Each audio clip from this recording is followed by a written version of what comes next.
be worn by people pretending to fight, yes, and then having a lot of fake blood on it and just ruining it even more. That is the reason for which they make costumes. For a scene like that, I agree on not using. I think it is better not to use originals. But in a way, there was no need to make costumes, is what I mean. They should have simply taken old stuff, old. Not antiques. Antique means it is more than 100 years. No, something.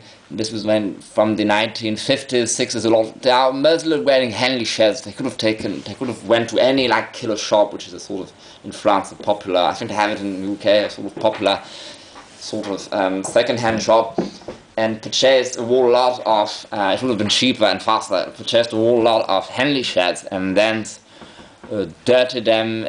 Some of them are already dirty or somewhat distressed or at least broken down, and then just damage them more, dirty them more, and then have the actors wear them. And then, yes, make a few pieces. For example, perhaps make the trousers, because the trousers, it might show more that it is not the original or whatever. But making costumes for extras that are barely seen and only to be worn in one scene and then to be distressed after a few minutes, I think is just a waste of fabric for the planet, for the animals that they use the fibers from, or from the plants. The plants that are not alive, so it does not really matter, but I mean, just a waste enters into that consumption society that is very unneeded, and they could have found other ways that would have been more cost efficient, more time efficient, and more energy efficient, costed less energy and less things to bother about. For the natives, it might be a little bit different, because they are all in period shirts that look less distressed, because they have probably more money or at least more access to common goods. So yes, for these period shirts, at least for the front extras that are clearly seen, they probably wanted them to look accurate to a point that they either have to use originals, they cannot just use an old 1950s distressed shirt, it would have looked different. But what I could have done is use other items of clothing made for other movies set in more or less the same era. But the problem is, this is how it works. I learned recently. I am Martin Scorsese. This is my movie. Without Martin Scorsese, there wouldn't be no Gangs of New York. But he's not really the producer. The producer was the rapist, piece of filth. What is his name? Weinstein. It was produced by Miramax Cinemas. So do the clothing belong to Daniel Day-Lewis or Weinstein? Neither. It belongs to none of them. It belongs to the production that made the costumes, which was an Italian thing. And I forgot the name. They make a lot of costumes for these big blockbuster films. They still do it. They do anything. They do science fiction, whatever. They do those costumes. And for example, now they have decided to auction them in 2011. And now some people that bought from those auctions are reselling on eBay and Amazon, and hence how I came to see that a lot of those shirts and all are actually for sale, and they're still for sale on eBay if you are interested to have the shirts they were making for the natives at the end, the last scene. Not the natives, the dead rabbits, the sort of red striped shirts.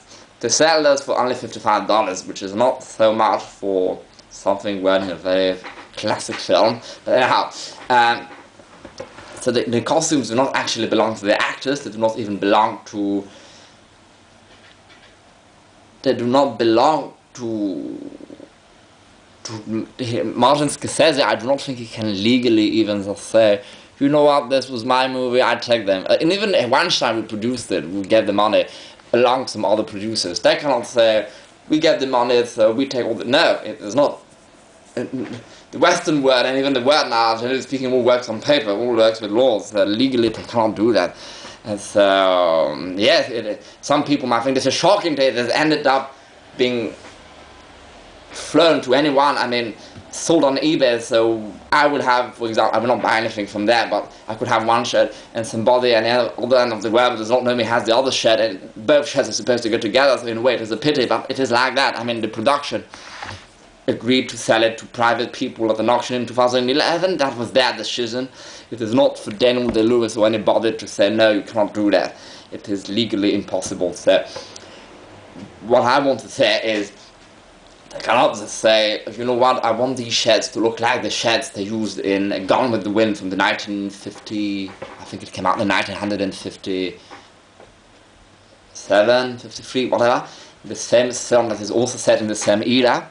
So first off, in the 1950s, they were not making films as accurately as they do now, did already in 2002. This pilot came about in the 1960s and 70s. But still, it could be alright for the sheds, especially for the extras that are about to fight in them and have covered in blood. But they cannot do that because you will have to trace what happened to all those sheds. And probably, I don't have any idea, I have not researched it, but I mean, research it in vain. I mean, I do not think I've researched that, but I mean, Martin Scorsese could also say,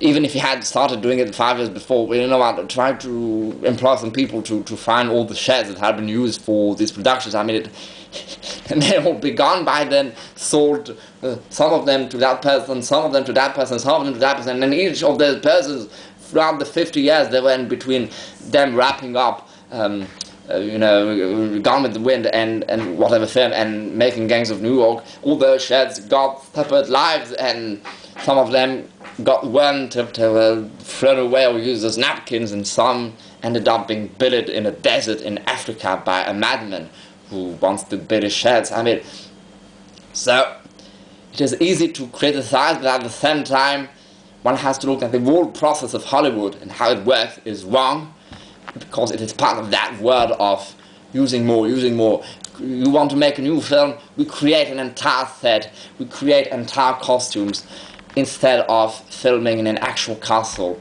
using actual costumes, whether originals or not, that at least already exist, even if it is only since a year.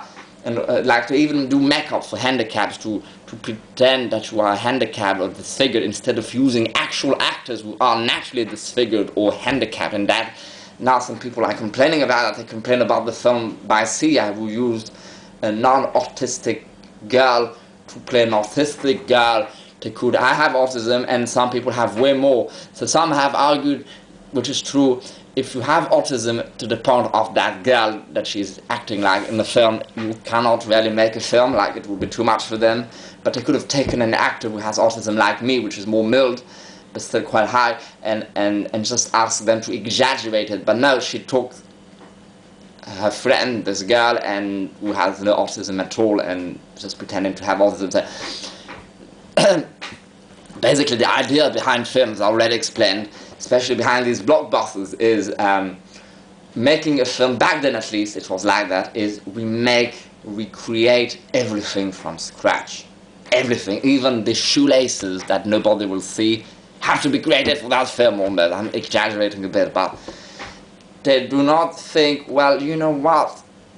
It already exists. Whether it is an original shirt, boot, candelier, candle light, pen, toilet, whatever, whether it is an original or not, it still at least exists more or less what we want. But no, it will create a new toilet, a new boot, a new candle light, because that is what they do. It is simply stupid. And then they get awards for best costumes, best makeup, when you could have used an actual disfigured man or an actual handicap in a wheelchair, instead of having to act like you have no legs. But that is what they do.